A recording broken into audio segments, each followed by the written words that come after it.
If you get pain shooting down your leg, burning, tingling, aching, or that horrible feeling that starts in your back or bum and runs down into your thigh, calf, or even your foot, then there's a very good chance you may be dealing with what people often call sciatica. And if that's what's been troubling you, you clicked on the right video, because today I'm going to help you understand exactly what sciatica leg pain actually is, why it happens, what mistakes often make it worse, and most importantly, what you can start doing to help calm it down safely. Now, if you're over 35, sciatica can feel especially worrying, because once pain starts traveling down the leg, many people immediately think, have I trapped a nerve? Is this serious? Should I stop moving? Am I making it worse every time I walk? And that fear alone can make the whole thing feel 10 times worse. But here's the good news. In many cases, sciatica can improve very well with the right advice, the right movement, and the right plan. And that's exactly what I'm going to show you today. Here's what I'm going to cover in this video. First, I'll explain in plain English what sciatica really means. Then I'll show you the most common signs that tell us this may be nerve-related pain rather than just a tight muscle. After that, I'll go through the biggest mistakes people make when trying to stretch it out. And then I'll show you some simple things that often help calm it down. And make sure you stay with me until the end, because I'm also going to give you one very important rule that could save you from accidentally irritating your sciatica more every single day. That one tip alone can make a huge difference. Now, if we haven't met before, I'm Gavin Noble from Gav Noble Physiotherapy here in Lisburn, and from the Gav Noble 10x Physio channel. This is a channel that gives you all the best top tips and tricks to help lead a healthier life. We specialize in helping people aged 35 plus stay pain-free, mobile and strong, and also to help them stay out of the doctor's office. So I'm over 50 myself, and I have been treating people for more than 25 years. I've also had sciatica myself, so I understand this condition very well, and I recovered very well from my sciatica. So I know just how worrying it can feel when pain starts running down the leg. I know how frustrating it is when sitting feels uncomfortable, walking feels different, and you start wondering if every movement is making it worse. That's why in this video, I want to give you clear, calm advice that actually makes sense, without scare stories and without confusing jargon. And before we go any further, if you like clear, practical advice to help you stay mobile and strong and pain-free, make sure you subscribe to the channel. Here on the Gav Noble 10x Physio channel, we do help people aged 35 plus. We give the best advice that actually makes sense. So if that sounds like your kind of thing, hit that subscribe button. Let's start with the big question. What actually is sciatica? Sciatica is not really a diagnosis by itself. It's more of a description. It means pain that comes from irritation or sensitivity of the sciatic nerve, or one of the nerve roots that feeds into it, usually starting in the lower back or buttock and traveling down the leg. And that's the key thing. Sciatica usually travels. So this is different from a sore hamstring, different from a tight calf, different from a stiff hip. Sciatica often has that nerve type pattern. It may feel like sharp pain, burning pain, tingling, pins and needles, electric shocks, numbness, heaviness in the leg, or pain that moves from the bum down into the thigh, the calf, or even the foot. And that traveling pattern is often the clue. Now, when I explain this to people in clinic, I often say this. Think of a nerve like an irritated phone cable. If the cable is sensitive, you may feel symptoms anywhere along the line, not just at the point where the irritation started. So leg is where you feel it, but the source may be higher up, often around the lower back or nerve root. That's why simply massaging the calf or stretching the hamstring simply does absolutely nothing, because the problem is not always the muscle. So how do you know whether this might be sciatica? Here are some common signs. So number one, the pain travels down the leg. If your pain stays only in your lower back, that may not be sciatica. But if it moves from the back or buttock down into the leg, especially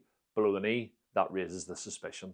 Sign number two, strange nerve sensations. So things like tingling, numbness, burning, zapping pain often point more towards nerve irritation than simple muscle tightness. Number three, it changes with certain positions.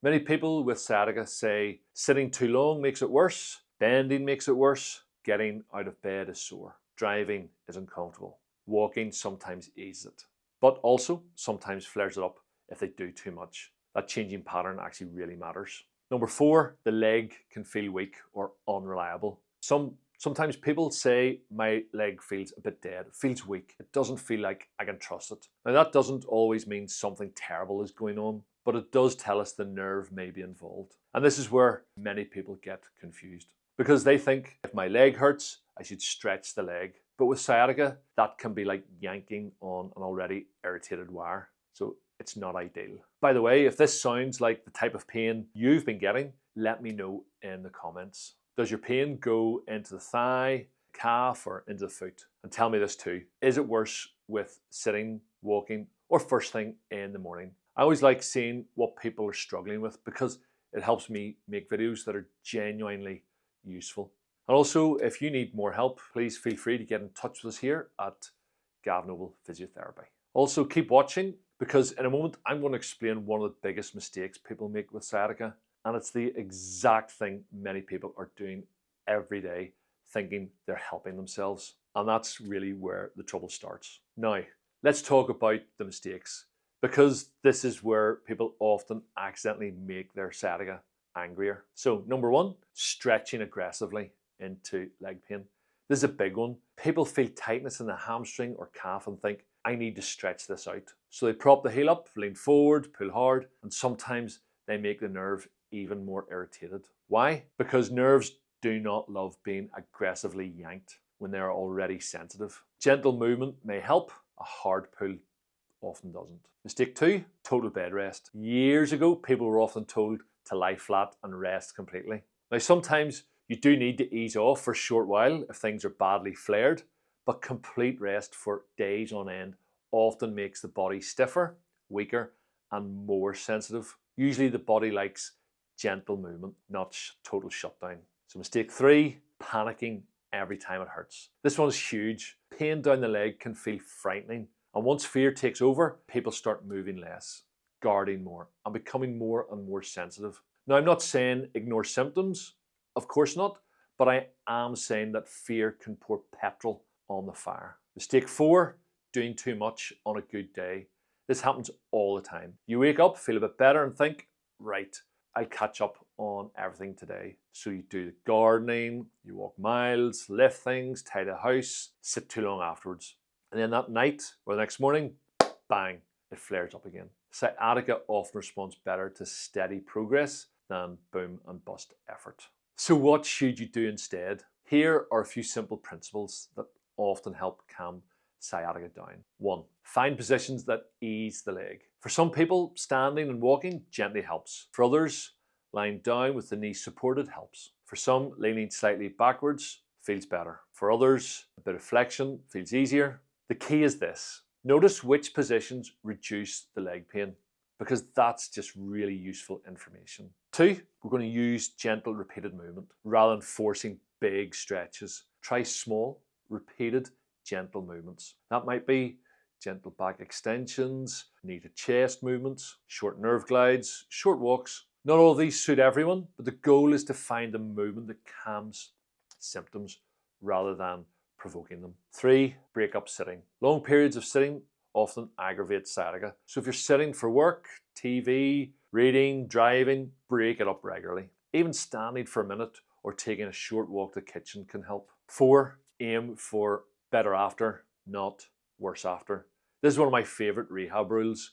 When you do an exercise or walk, ask yourself, how do I feel afterwards? A little discomfort during movement is not always a disaster, but if you are significantly worse after it, that was probably too much. 5, let the leg be your guide. If the pain starts retreating out of the calf and becomes more local to the bum or back, that's often a positive sign. We often want symptoms to become more central and less spread down the leg. That usually means the nerve is calming rather than becoming more irritated. Now here's the important rule I promised you earlier. Don't keep feeding the pain pattern all day long. So what do I mean by that? If every single day you repeatedly do the exact things that wind the nerve up, long sitting, awkward bending, poor pacing, heavy stretching into pain, pushing through severe flare-ups, then the nerve never really gets a chance to settle. You keep poking the bear. That doesn't mean wrap yourself in cotton wool, It just means be smart, respect the symptoms, adjust the load, keep moving gently, and stop repeating the things that clearly make it worse. That one shift alone can make a massive difference, because often progress with sciatica isn't about finding one magic exercise. It's about doing less of what winds it up and more of what calms it down. That's where the real win is. So if you've been struggling with sciatica leg pain, I hope this video has really helped you understand what may be going on and given you a calmer, clearer way to approach it. The big message is really this: just because pain is going down your leg doesn't mean you're broken. It doesn't automatically mean disaster, and it doesn't mean the answer is to stop moving completely. In many cases, the right movement, the right pacing, and the right advice can make a huge difference. Now, if you found this helpful, make sure you subscribe to the channel. I'd also recommend you watch my next video on back pain, nerve pain, or the biggest mistakes people make when trying to stretch leg pain away, because that will help you build on what we've covered here today. And if you need more specific help, get in touch with us here at Gav Noble Physiotherapy. Thanks for watching, and I'll see you in the next video.